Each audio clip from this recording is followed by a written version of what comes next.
Terribly sorry to keep you waiting. It's good to see you. Welcome back. I was looking at another picture, and when I was placing it back on a ledge, I almost upset this picture, and well, I did upset it actually, and I bent the frame a little bit there, but you can't really see it because it's on the back.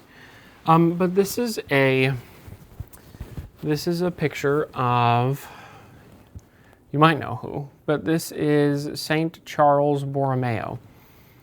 And I won't give you any backstory to him because it'd be a lengthy one. But I was given this when one of our children was born, who is named Charles. And it's just a very lovely picture. And the tone, this is perhaps the incorrect thing to do, I don't think so. But the tone of the picture is kind of this gold, like, filter almost. And then it matches almost exactly this frame. So it's just a very lovely picture. But it got me to thinking of one of the books that I recently finished. And I've read it, this would have been my second or third time reading this book. And I will absolutely return to it. It's something that I read for the first time last year, and it will be one of those books that I return to probably annually, if not more frequently. It's very unlikely it would be less frequently. But the book I'm thinking of is, it's actually just right here. Let me grab it. It's Hilaire Belloc's The Path to Rome. And this is... It took me a little bit to find a copy. The first time I read this, I heard about it from someone and was very interested, and I couldn't find a physical copy that I would be interested in having for any amount of time. And so I just found a digital book, an e-published book on my phone. And so I just read it digitally, which I typically don't do, but I really wanted to read it. And you do miss something, particularly this. Most books you can just read through, and the physical setup, the physical format doesn't matter. But in this, the format is so particular, like sometimes on one side of a page, he'll talk about something and he'll say, oh, in this line on the opposite page, you'll see, whatever, or I'll talk about this or something like that. And so if you have it in a digital format or some other format, it does not translate, and so you miss something. So the author, Belloc, had a particular interest in making sure that at least this particular work was very incarnational. You had to have a physical book. But this is a nice copy. This is Hilaire Belloc's The Path to Rome. This is a copy by Thomas and Nelson and Sons. And there are several editions that I've seen before, but this is just a very nice hardback edition. It's blue. It's this really nice blue, and the lettering is in gold. There are some others that have illustrations kind of pasted onto the front and color illustrations throughout, I believe. But there are several sketches, maps, and everything like that. I've told you about this book before, so I won't go into detail. All of that to say, this picture of St. Charles Borromeo made me think of a story in this that is perhaps one of the most delightful stories I think I have ever read. And so I thought I might just read it to you, and you will probably get just as much enjoyment out of it as I did and do. So here we go. Okay. This is The Path to Rome. This is a story called The Devil and the Learned Man.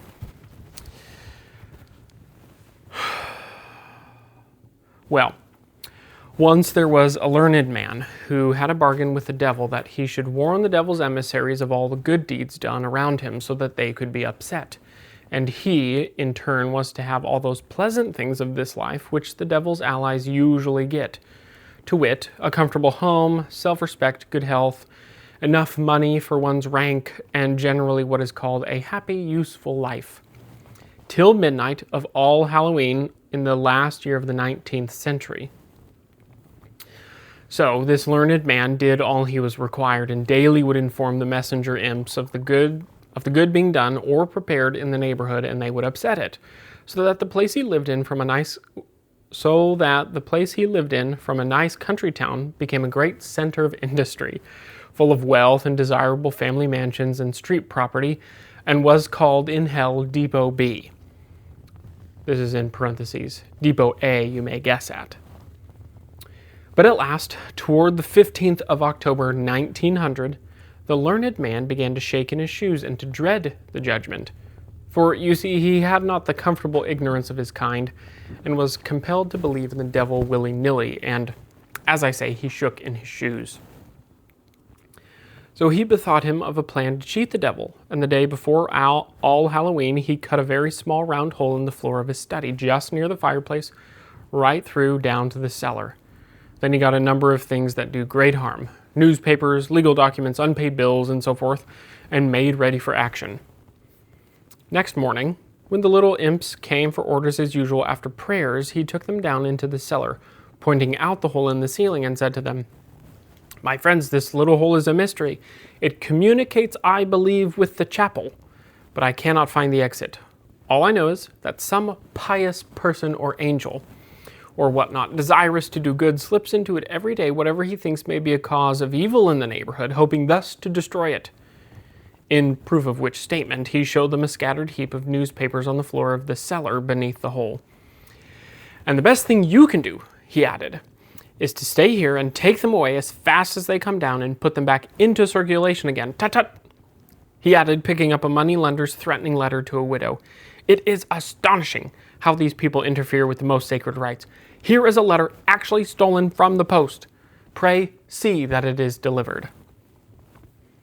So he left the little imps at work and fed them from above with all manner of evil-doing things, which they as promptly drew into the cellar and at intervals flew away with to put them into circulation again. That evening, at about 11:30, the devil came to fetch the learned man, and found him seated at his fine great desk writing. The learned man got up very affably to receive the devil, and offered him a chair by the fire just near the little round hole. "Pray don't move," said the devil. "I came early on purpose not to disturb you."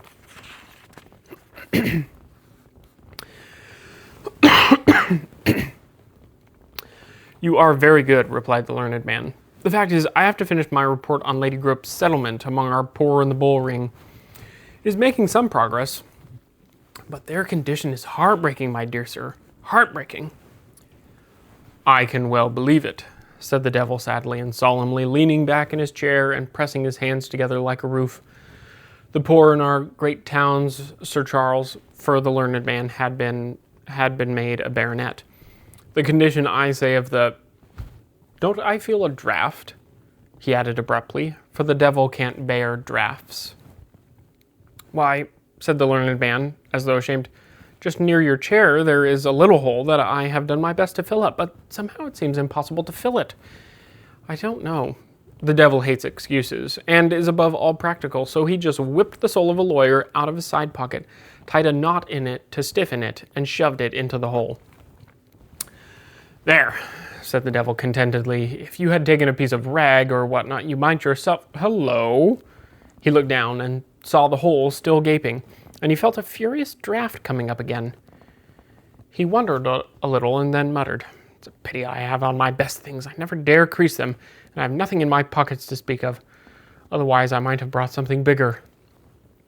He felt in his left-hand trouser pocket and fished out a pedant, crumpled him up carefully into a ball, and stuffed him hard into the hole so that he suffered agonies. Then the devil watched carefully.